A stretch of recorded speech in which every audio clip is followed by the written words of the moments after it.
이어서 강릉입니다. 지난 8월 태풍 카눈으로 고성군은 특별 재난지역으로 선포될 정도로 심각한 피해를 입었는데요.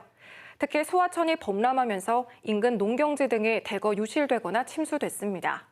이 때문에 이런 소하천 정비가 시급하지만 국비 확보가 쉽지 않아 언제든 위험이 재발할 상황에 놓여 있습니다. 정면구 기자가 보도합니다.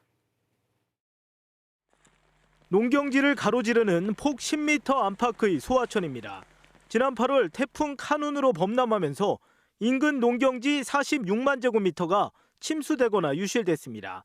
지난해 이후 벌써 세 번째 범람입니다. 개울이 워낙 좁다 보니까 물이 금방 넘쳐요. 이거 태풍이나 많은 비가 갑자기 실에 오면은 빠지를 못해서. 특히 이 소하천은 2008년 종합정비계획 수립 이전에 조성돼 시간당 50mm가 넘는 호우를 견딜 수 없습니다. 이렇게 반복되는 피해를 예방하려면 일단 이 하천 폭을 넓혀야 합니다. 또 교량 같은 하천 시설물도 정비해야 합니다. 문제는 35억 원에 이르는 정비 예산입니다. 태풍 이후 정부 조사에서 주변 농경지 침수는 피해로 인정됐지만 침수 원인인 소하천은 제외됐습니다. 교량이나 제방 유실 같은 직접적인 소하천 피해가 없었기 때문에 국비 지원을 받기 어려워진 겁니다. 매년 상습적인 침수가 일어나니까 이번 기회에 중앙부처 차원에서 지원해 줄 수 있는 방안이 없는지. 이렇게 범람하는 소하천이 고성군에만 10여 곳에 이릅니다. 마찬가지로 예산 문제로 그대로 방치되고 있어 추가 피해가 우려됩니다. 고성군은 열악한 자치단체 재정 여건상 국비 지원이 필수적이라며 행정안전부에 건의할 예정입니다. 이런 부분들은 좀 빨리 정부의 어떤 자금이 좀 지원이 돼서 개선 복구가 되지 않으면 이것이 연례 반복적으로 계속 이루어진다. 특히 바다와 인접한 소하천이 많은 동해안 특성상 호우 시기와 만조가 겹칠 경우 비슷한 피해가 되풀이되고 있어 장기적 대책 마련이 시급합니다. KBS 뉴스 정면구입니다. 카드형 지역화폐인 속초 사랑카드 관련 이용 정보 등을 담은 인터넷 홈페이지가 운영을 시작했습니다.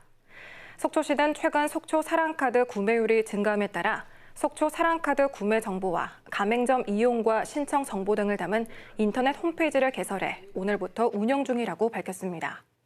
속초 사랑카드는 지난 1월 출시된 이후 최근까지 84억여 원이 충전됐으며 이 가운데 76억여 원이 지역에서 사용됐습니다. 태백시 체육회가 오늘 기자회견을 열고 시 체육회의 역할과 업무가 중복돼 예산 낭비가 우려되는 태백시 스포츠재단 설립 추진을 즉각 철회하라고 촉구했습니다.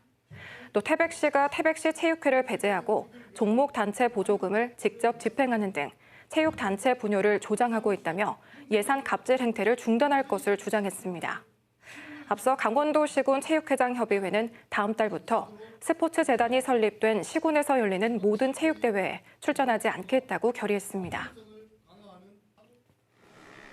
동해시는 묵호항에 사업비 15억 원을 들여 사무실과 보관 창고 등을 갖춘 수산물 위판장을 신축하기로 하고 내년 상반기 준공을 목표로 내년 1월에 착공할 계획이라고 밝혔습니다. 또 공사 기간에는 가설 천막을 설치해 임시 수산물 위판장을 운영할 계획입니다.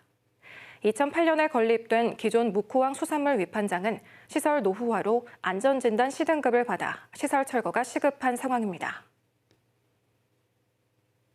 양양군은 오는 14일 청소년 수련관에서 수험생과 학부모를 대상으로 내년도 대학 입시 설명회를 개최합니다.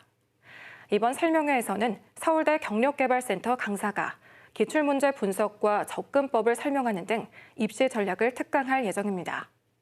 이와 함께 전문 컨설턴트와 함께하는 1:1 모의 면접 등이 진행되며 사전에 온라인으로 신청하거나 특강 당일 참석도 가능합니다. 지금까지 강릉이었습니다.